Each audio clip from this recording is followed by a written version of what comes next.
Boom, there we are. All right, ladies and gentlemen, hello. So yeah, this is a Twitch stream that is going to be a podcast later on. Those of you listening to the audio, thank you. Any of you who happen to be watching this video, so this is going out live on Twitch first, then it's going to YouTube, both on my personal channels and then on the Pop Culture Network channel, and then eventually to an audio podcast, going out to all of our podcast sources, Podbean, then to iTunes and Amazon and all of those places. So, those of you wondering what is going on, like what happened, I've had a couple of you reach out to me. Well, I say a couple, it's actually been more than that, which is nice. Like, it's nice to know that some people are actually paying attention, which is a good feeling, actually, to know that people care. So that's good. Wondering what's going on, what happened. We were, doing a bunch of shows last year, the pandemic, we brought back That New Toy Smell, Video Game Losers, did a bunch of stuff, said we were going to take some time off, did a couple specials, then came back. I was doing some videos myself with comic reviews and different things, and then the beginning of June came and it all stopped. Just dead stop. And then time passed and there was nothing more, and more time passed and there was nothing more, and more time passed and nothing more, and people are like, hey, what? Like, there's been nothing. Like, I know fully well there's been no videos, no podcasts. There's, we haven't even been posting previews or news releases or anything on the website. It's just been nothing. And so kind of wanted to talk about what's been going on with that and some of the stuff behind the scenes, the other things that have been happening. So first of all, some of you who were following for the podcast and you're wondering, like, what happened to, I had a couple people who were listening to Masters of the Galaxy and Fans of Power, and even, oh gosh, now I feel bad. I can't think of Aaron Johnson's, oh, man, he did the Masters of the Universe stuff for his waffles, and I can't remember. But anyway, those moved on, or ended, basically. So Aaron Johnson, in his case, he was doing the podcast talking about the Masters of the Universe stuff as a way, basically, to get the word out about his waffles, which is another term for raffles, which he was doing on Facebook. He was also running eBay, which eBay was an alternative for eBay if you wanted to sell action figures and collectibles. He was trying to work something there because eBay was just getting ridiculous with a lot of their fees and stuff, and the way people were getting screwed over using the service. And so he got fed up and was trying to come up with an alternative, and so he thought a podcast would be a good way to get the word out. So he tried that for a while, and a lot of you guys really enjoyed it, but he just came to realize he didn't have the time to just keep going. It was just too much of a commitment, and he just couldn't keep doing it anymore, and he said he just needed to stop, and to back off. And I said, yeah, that's, no problem. Like, you take care of yourself, if you stretch too thin, you're stretched too thin, and don't even sweat it. Oh my gosh, I forgot to wear a hat. I thought I was wearing a hat. I didn't want you guys to see my thinning hairline and my horrible balding spot there. So at least the people on audio don't have to see the horrible glare coming off the top of my head. I'm getting old. I don't know if you've noticed. So anyway, so then he moved on. Masters of the Galaxy. There was a lot of drama going on with that show and the Masters of the Universe stuff, but he eventually just decided he wanted to do that as more of a Facebook thing. Instead of it being an audio podcast, he wanted it to be a straight up video thing and not so much YouTube or audio. And I said, that's fine, run with it, knock yourself out, see what you can do. And so he did.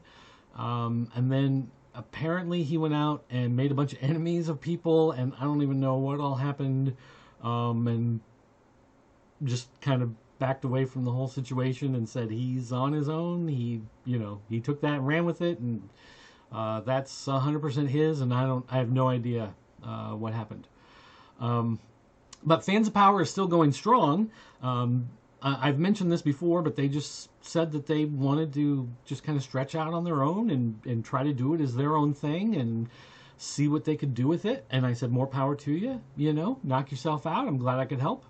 I did a bunch of the early episodes, but then I took a step back and allowed them to. They were still doing the show for Pop Culture Network, but I was no longer. For a long time, I was a member of the show to help them get the show going, but then I stepped behind the scenes, and I was still there as a producer, more or less. I recorded the show every week. I was usually silent, just kind of in the background, recording it, helping to bring in the guests, putting it up on the internet and taking care of all that kind of stuff. But then I backed off later on as Nathan Kennedy came in and took over more and more. I backed off even more, and they would take care of everything and then just kind of send it to me, and I would upload the packages and take it from there. And then eventually got to the point where they just said, hey, we feel like we've got a pretty strong machine going, and we thank you for your help, but we'd like to, just kind of take it on our own. And I said, great, glad I could help out, and I'm glad to see you guys are doing well, and I wish you all the best. And, I still talk to those guys every so often. So no stress, no problems, whatever. I'm glad to see they're doing well. I wish they were still part of Pop Culture Network, just because I like the guys. I like the show. I liked having it around, whatever. But yeah, more power to them. I hope it's doing great. So that's what happened with those podcasts and how they just kind of disappeared from Pop Culture Network, which is, it's a shame, but things happen. As far as That New Toy Smell and Video Game Losers, we brought them back, and we did a lot of work on them, and we tried to build them up, and it's one of those things where I forgot how much of a time commitment it is editing those shows and putting the work into those shows, and how much of a budget it is for those shows. It's a lot of effort, a lot of time, and of course you got to buy a bunch of the toys if you don't already have them. Now I have a bunch of stuff. A bunch of the stuff we already covered, though, on the old episodes of That New Toy Smell, and some of that I could bring back and do, but then there's also the time issues of sitting there and recording everything and then putting the clips together and editing it and whatever, and it's not always fun to do that. I know, I understand why a lot of people just do the thing where it's the camera in the photo tent and you just see the hands come around and the hands play with the toy and whatever, and that's like the entire video, because it's so easy to do. It's so easy to just film that and throw it up there and be done with it. I know those are not as visually appealing. That's what I did for a long time with like Formers Friday and stuff like that. It's so much easier to do, though, because that's pretty much a one and done, maybe a few edits here and there. Maybe you do an introduction and an outro, but for the most part, if you've got like a 20-minute segment that you see on YouTube, it took you about 20 minutes to record it. I mean, that's the beauty of it. If we do That New Toy Smell of Video Game Losers with a flashback segment showing off a bunch of old toys and stuff like that, you may watch a 40-minute episode, but that may constitute 10 hours of work on this end, and it just got to the point where we just really didn't have a lot of time between just school and real life stuff and trying to be a family and trying to spend time with each other, just doing family stuff. So yeah, that's kind of fallen to the wayside. I don't know. I hate to see it disappear, because I know how many of you really like that, and having that show there, and I'd like to not see the name go away completely, but I feel like when we first started doing that as That New Toy Smell back in 2008,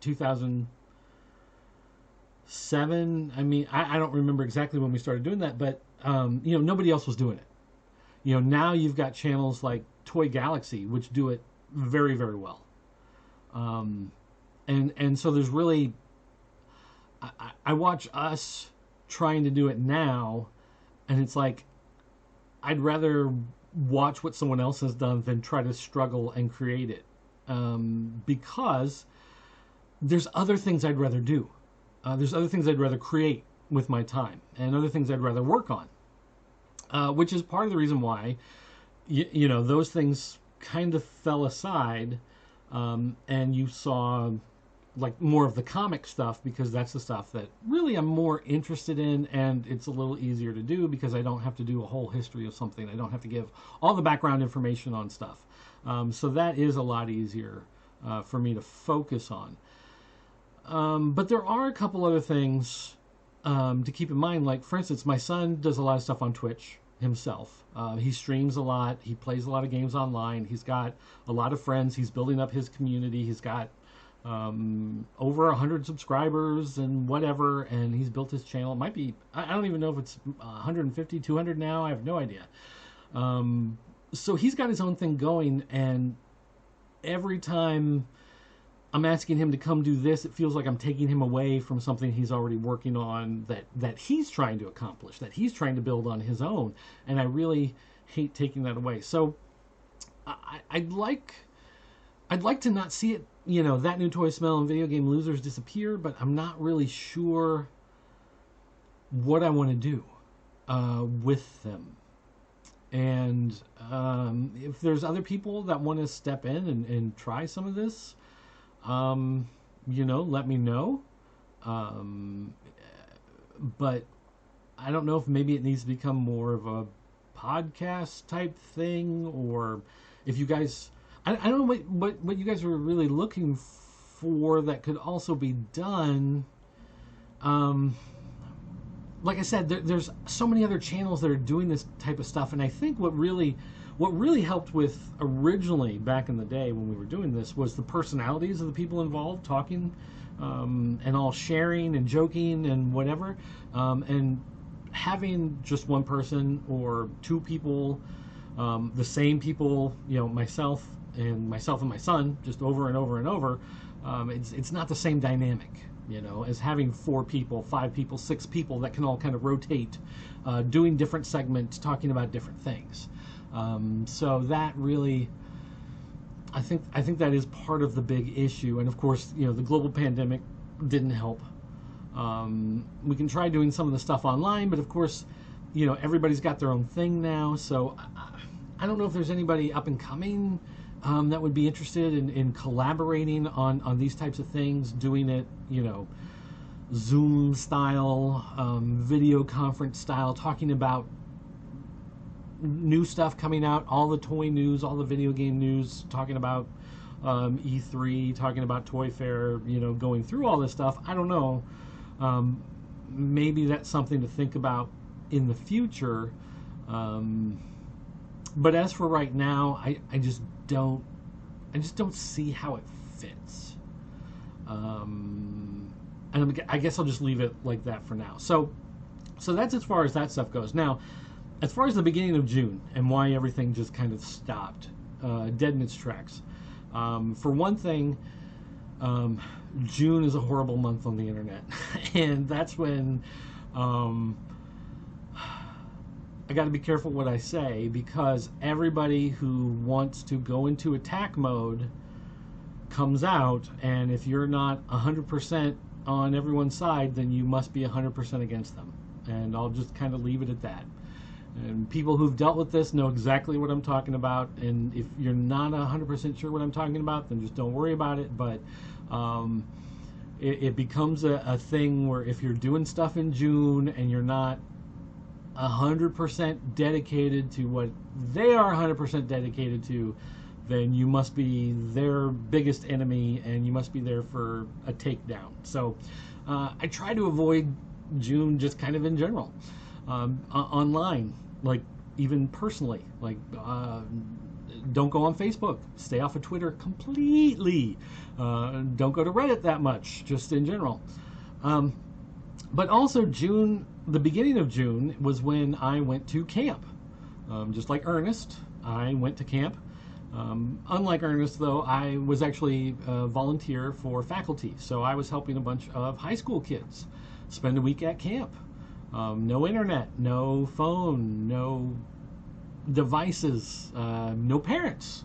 In with a majority of strangers, just, trying to connect and be people, be real, I guess you could say. And so a week at camp, one, it kind of your system, detoxifies, I don't know, detoxes, I guess. But it gets a lot of that out of your system. So then you come home from that and you're just like, I don't really need this internet stuff. Like, I just had a week without it, And I've done this before, so I kind of knew when I came back it'd be sort of a struggle to get back into it. And I'm still not 100%. Like, even now that it's, what are we, August, I had to think for a minute, what month is this? Even that now that we're back into August, I'm still not 100% back into, like, I've completely, like, I've given up on Twitter. I only go on Twitter once every maybe 2 weeks to just kind of check my DMs, and that may be about it. I try to otherwise stay completely off of Twitter. I go to Reddit for the memes and the jokes, but otherwise I'm not looking at news, I'm not looking at politics, I'm not looking at reviews of stuff. The YouTube channels that I see in my feed is cut way down. I'm keeping it very high level, a little more personal, and not worrying about everything else around me, because if it's not really affecting me, I'm just pretty much trying to stay out of it. And I feel a lot better, honestly, for doing that. But the other thing is, you go away for a week, you come back, you've got 1,300 emails, that pass through your spam filters that you've set up for the week, and your trash filters, your spam filters, your folder filters. So now you got to go through all those and look at stuff, and everything fell behind, and it fell kind of into a pit that I still haven't gotten out of. And what do I mean by that? For instance, my reading pile for comics is this right here. So for those of you listening to the audio, I guess I can try to describe this. For those of you seeing the video, you're getting an idea right now by looking here. This is my pile of stuff to read, of comics. Now these are all bagged and boarded, so obviously it's a little thicker than just loose comics, but this is my current read pile of, I don't know, what is this, 6 inches, 7 inches of comics that I need to read, not counting the few magazines that I still get. I still get like Game Informer because I've got the GameStop, whatever. I still try to pick up like Back Issue magazine and what's the other one? There's another one that's Comic History or something. I forget what it is. But anyway, I've got some of those sitting over there. I've got the new Black Label Suicide Squad book that looks interesting, where they're trying to kill the Joker. But so this is my pile, and this I've actually cut out about a third maybe of this over the last week. This was much bigger, and I finally got all the Marvel stuff caught up last week, and then added the last week's stuff here at the end. So there's only 4 Marvel books here at the end of the pile. Everything else is DC and independent stuff for me to catch up on in this 6 to 7 inch pile of comics. So this is my reading pile of stuff that I need to read in order to get completely caught up with my print copies. Now, I specify that these are because I also have a bunch of PDFs, digital stuff that they send me I still have a ton of that stuff that comes. And then I also have like Kickstarter stuff that I've backed. I've got back issue stuff. For a while there, you know, I was doing some of the videos, comics out of context and things like that. And I still have a bunch of books to do for that. I've got a pile of books that I wanted to read and do some videos on. But again, it's finding the time. And this is kind of like a higher priority right now, is to try to get through this pile because this really needs to get worked out. But again, real life stuff happens. And so we've had some other things happen. Like, for instance, the roof of my front porch. I thought it had a little drip, and I thought maybe I had one or two spots I had to go out there and patch. And then it turns out, nope, I've got a bunch more water damage. I thought I had a gutter problem and needed to replace some gutters. Turns out the gutters are fine. I just had water leaking through a whole bunch more spots in the porch roof than I thought, and the water was coming out on the wood paneling where the gutters were hanging. So I actually climbed out there, did a bunch of stuff, got to a certain point and realized I'm in way over my head. Now I'm talking to the insurance company, I'm talking to contractors, roofing guys, you know, whatever, dealing with all of that. We had an issue a couple weeks ago where my dog passed away, and it was a pretty horrible situation. And that kind of puts you in a mindset where you don't want to do anything. You just sit there for a couple days. You don't want to talk to anybody. You don't want to read anything. You don't want to watch anything. You just don't want to interact with the world, really. So that was fun. You know, so again, life has been happening. That's been happening. But then also something else happened where, you know, I'm a creative person, and I think one of the reasons why I got into all of this stuff with the videos and working on the website and all of this was when you're collaborating with all these people and you're working on these types of projects, and they go, okay, well, you know, let's make a video. I remember, for instance, when we were doing That New Toy Smell, we wanted to do the Star Trek episode. So it's like, okay, we want to figure out some way to do transporter, right? Now, this is back in the day. You know, nowadays you can download filters, you can download Adobe After Effects, and you can get like all this stuff. Back in that day, it was like, okay, well, we're going to have to hold still. We're going to have to find a way to do like a freeze frame and an overlay, and have someone in the scene, have them out of the scene, try to, you know, mend it together, put something over it to fade them in and out. Try to figure that out, and that was fun. Like, that was a creative endeavor. That was something to do to try to make the videos look like a lot of fun, and something that's, you know, neat to watch. And I could sit and I could work on that for several hours because I wasn't doing everything else. I wasn't filming every segment. I didn't have to be in everything. I didn't have to research everything. But then this last time around, when we were working on everything, it's like, well, here I am back to, I'm researching everything. I'm filming everything. I'm, you know, editing everything. So I tried to get my son involved and help me out. And we were going back and forth and working on some of this stuff. But then again, it got to the point where he's doing his own thing. He's got his own Twitch channel. He's doing his own streams. He's putting his own compilation videos together. And I just really felt like I was taking away from some of the other stuff that he was doing. And he would do it because I would ask, but I kind of felt like he really wasn't 100% sold on doing all this stuff. So that kind of, you know, puts a cramp on all of that. But then also I'm looking at a lot of this stuff thinking, you know, I had a birthday, you know, I'm not getting any younger. One thing I've always wanted to learn how to do is 3D rendering. I've always wanted to learn making 3D figures, texturing them, lighting them, putting scenes together, rendering them, maybe even doing some 3D animation. So I started learning.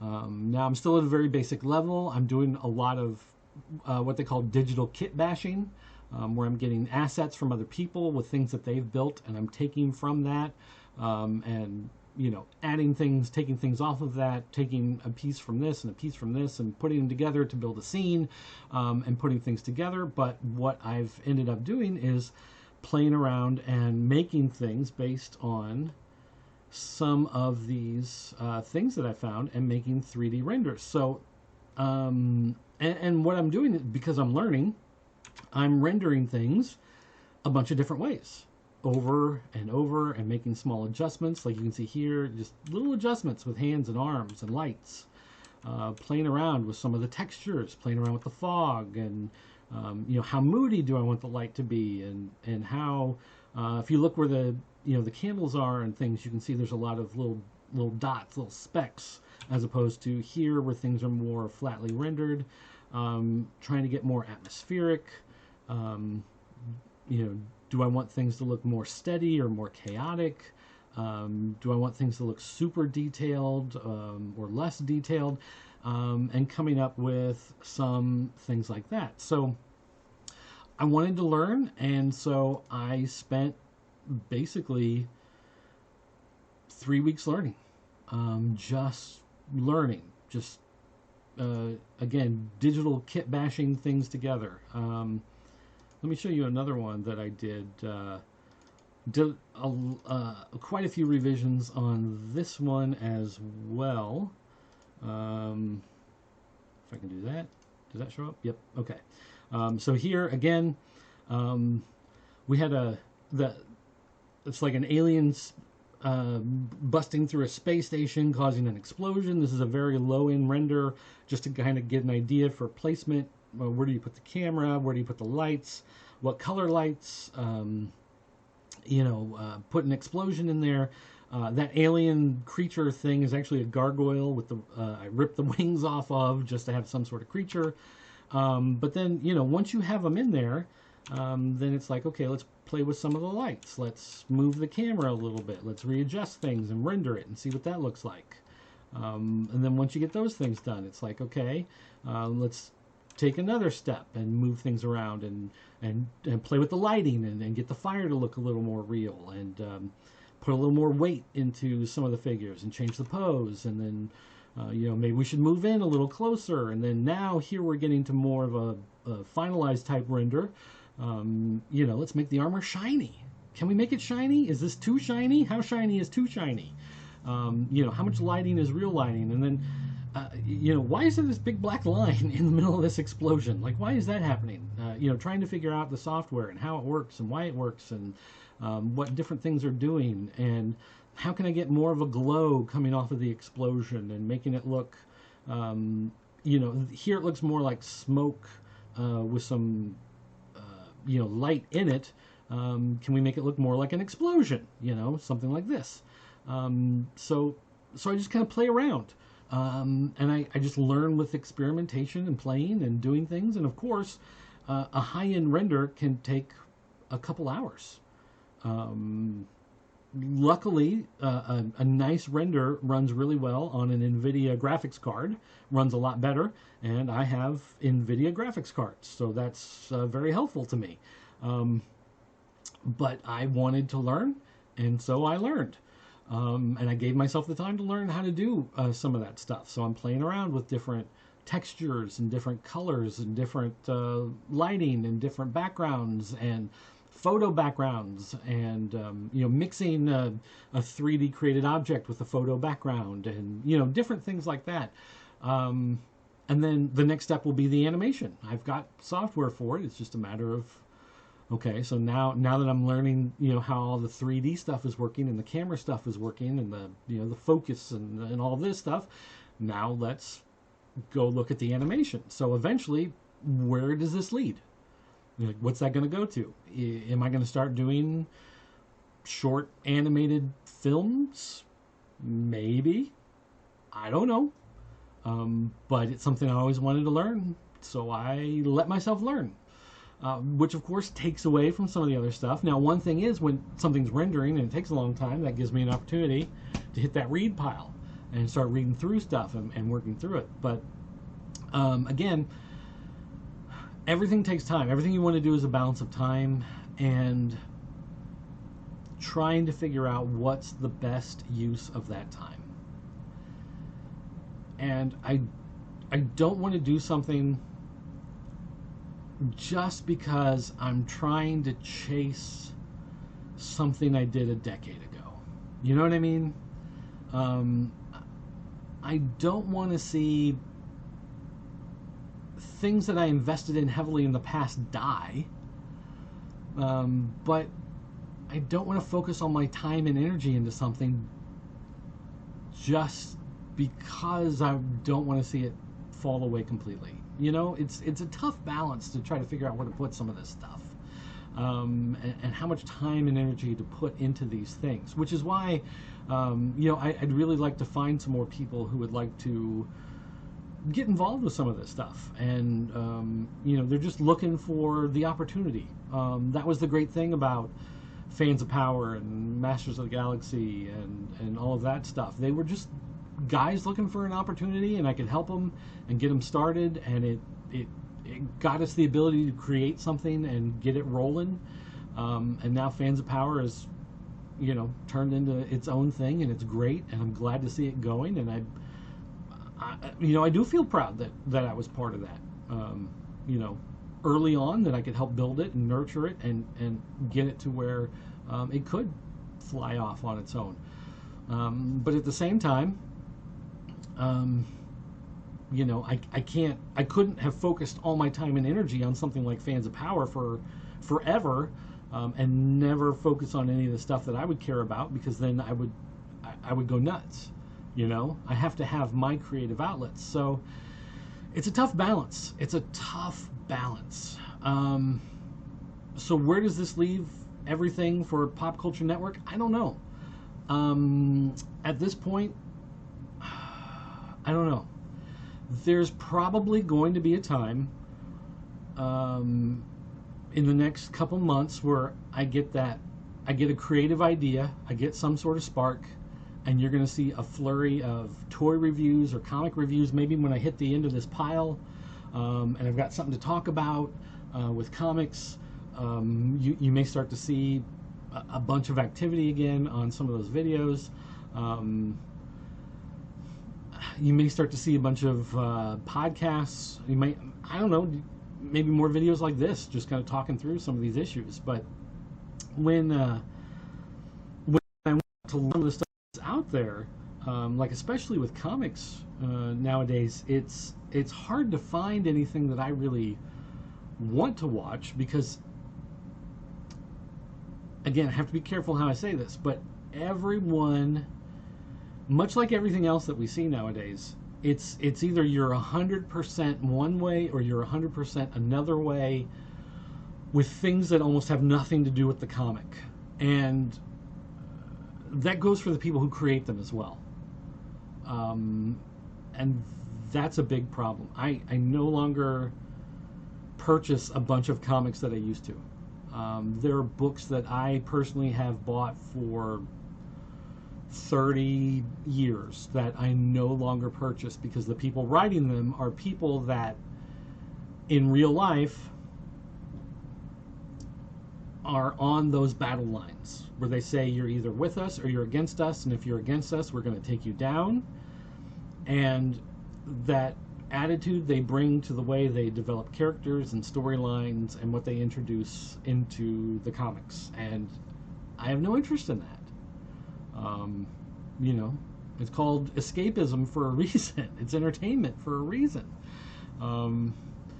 So I don't really know where that puts everything. Maybe there will be a grand revitalization of escapist entertainment. But I don't know.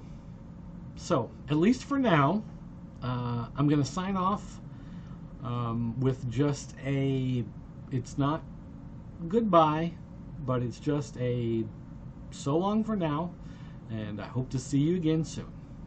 Thanks for watching.